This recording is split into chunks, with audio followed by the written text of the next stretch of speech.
boleh tidak menghakimi orang lain. Kalau kita membaca Matius pasal 7, jelas ada larangannya. Matius 7 ayat 1-2. Janganlah kamu menghakimi, supaya kamu tidak dihakimi. Karena dengan penghakiman yang kamu pakai untuk menghakimi, kamu akan dihakimi. Ukuran yang kamu pakai untuk mengukur akan diukurkan padamu. Tapi saudara ya, di dalam menafsirkan Alkitab, kita tidak boleh hanya berpatokan pada satu ayat. Kita harus memperhatikan seluruh kitab suci. Waktu bicara soal satu topik, satu hal tertentu, setelah semua itu kita lihat, baru kita menafsirkan secara bersama-sama. Sehingga tafsiran kita itu tidak bertentangan. Tafsiran terhadap satu ayat tidak bertentangan dengan ayat yang lain. Nah, kalau kita hanya melihat Matius pasal 7, jangan kamu menghakimi, berarti ada larangan untuk menghakimi. Tapi kalau kita melihat ayat-ayat yang lain, kita akan menemukan bahwa bahkan ada praktek-praktek menghakimi. Keluaran 18 misalnya, di mana Musa dan sejumlah orang jadi hakim. Ya, kisah Keluaran 16 ayat 13, keesokan harinya duduklah Musa mengadili di antara bangsa itu.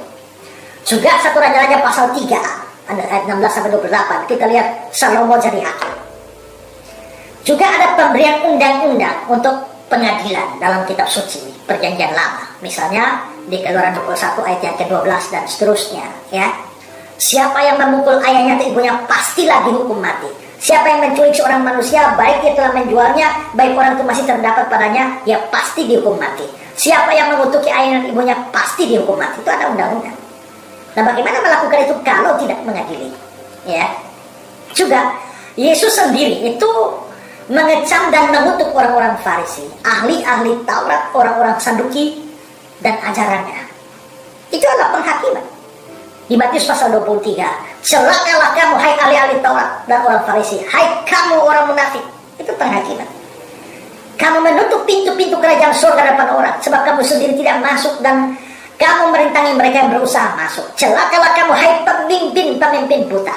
Ya, kecam mereka, pemimpin buta. Ayat 17, hai kamu orang bodoh, orang-orang buta.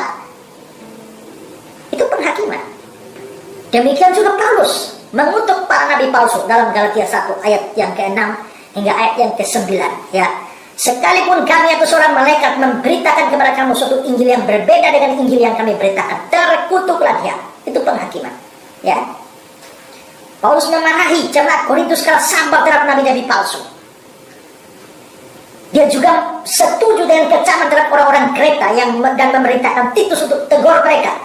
Dan dia memberikan kecaman kepada Hymenaeus, Philetus, Alexander. Ya, bahkan dalam 1 Timotius 1 ayat 20, di antaranya Hymenaeus dan Alexander yang telah kuserahkan kepada iblis supaya cerah menghujat. Yohanes juga mengecam Diotrephes dalam 3 Yohanes pasal ayat 9 dan 10. Dan kitab suci juga memberikan perintah atau larangan yang berkaitan dengan nabi-nabi palsu. Jikalau seorang datang padamu, dia tidak membawa ajaran ini, janganlah kamu terima dia dalam rumahmu, janganlah kamu beri salam kepadanya. Atau Titus 3 ayat 10, seorang bidat yang sudah 1-2 kali kau nasihati, hendaklah engkau jauhi. Bagaimana melaksanakan ayat ini? Kalau kita tidak terlebih dahulu memberikan penilaian, oh ini nabi palsu, ini bukan, ini nabi palsu, ini bukan. Nah, mengklaim bahwa oh ini nabi palsu, ini bukan, ini nabi palsu, itu kan penghakiman juga, ya. Lalu saudara, di Matius 7 yang adalah Matius 7 ayat 1 dan 2 tadi yang bilang jangan menghakimi, beberapa ayat setelah itu yaitu ayat 6 bilang janganlah kamu memberikan barang yang kudus kepada anjing, janganlah kamu melemparkan mutiaramu pada babi.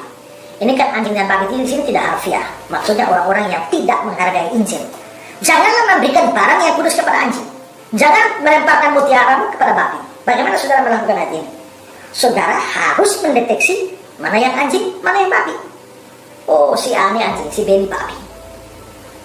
Kalau untuk melakukan itu, maka saudara, oh si A ini anjing, si B ini babi. Karena itu saya tidak mau melemparkan mutiara kepada anjing dan babi itu. Itu harus membuat penilaian dan penghakiman. Ini anjing, ini babi. Ya. Nah, dari semua contoh itu, kelihatannya bahwa justru menghakimi itu kelihatannya bukan cuma diizinkan, tapi bahkan diharuskan, ya, diharuskan dalam memberikan penilaian. Dalam Theophilus Commentary dibilang kita juga harus menghakimi manusia. Kita harus memutuskan apakah kita akan memberikan mereka kepercayaan kita, persahabatan kita, apakah kita akan menerima mereka dalam lingkungan keluarga, dalam masyarakat, dalam gereja. Menolak untuk menghakimi manusia berarti mengabaikan salah satu kewajiban yang paling serius dan paling penting dari hidup ini. Ya, Calvin juga mengatakan teks ini disalahgunakan oleh orang-orang, maksudnya teks ini adalah Matius pasal 7 tadi. Teks ini disalahgunakan oleh orang-orang yang ingin membuat penghakiman terbatas atau tak berlebihan, yang dinasihatkan Kristus sebagai suatu alasan untuk menyingkirkan semua perbedaan antara baik dan jahat. Kita bukan hanya diizinkan, tapi bahkan diharuskan untuk mengecam semua dosa, kecuali kita memilih untuk memberontak terhadap Allah sendiri. Kalau begitu, apakah semua ini bertentangan dengan Matius 7 ayat 1 dan 2 yang melarang menghakimi? Tidak. Saudara perlu perhatikan satu ayat penting, yaitu Yohanes pasal 7 ayat yang ke-24.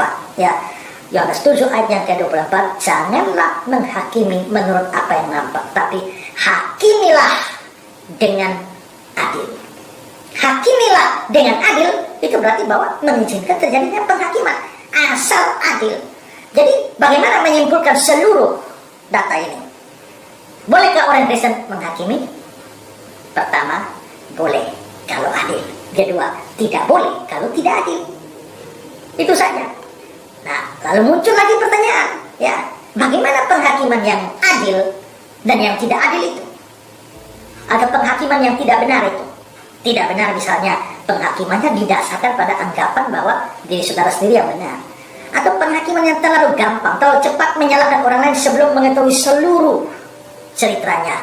Atau menegur atau mengecam dengan kemarahan yang tak terkendali, tanpa kasih, tanpa belas kasihan, membesar-besarkan kesalahan orang lain, ya, atau mempunyai sikap yang disebut hypercritical, terlalu kritis yang mencari-cari kesalahan. Itu namanya penghakiman yang tidak adil. Tapi selama penghakiman itu adil, ya, betul-betul karena kasih, bukan karena kebencian, mencari seluruh. Makanya misalnya saya mempelajari ajaran seseorang, banyak orang, lalu saya mengklaim ini orang nabi palsu atau penyesat. Saya mencari dulu seluruh data. Kalau saya hanya lihat omongan dia sepotong, saya anggap dia nabi palsu penyesat, ya memang saya menghakimi secara salah. Tapi kalau saya mempelajari seluruh argumentasi, seluruh tulisan, seluruh khotbah dia, membandingkannya dengan kitab suci, dan kesalahannya pada hal-hal yang sangat mendasar atau dasariah di dalam Kristen, lalu saya mengklaim orang ini penyesat atau nabi palsu. Itu penghakiman? Ya, tapi itu penghakiman yang adil. Jadi kesimpulannya, ada penghakiman yang diizinkan, yaitu yang adil, dan ada penghakiman yang tidak diizinkan, yaitu yang tidak adil.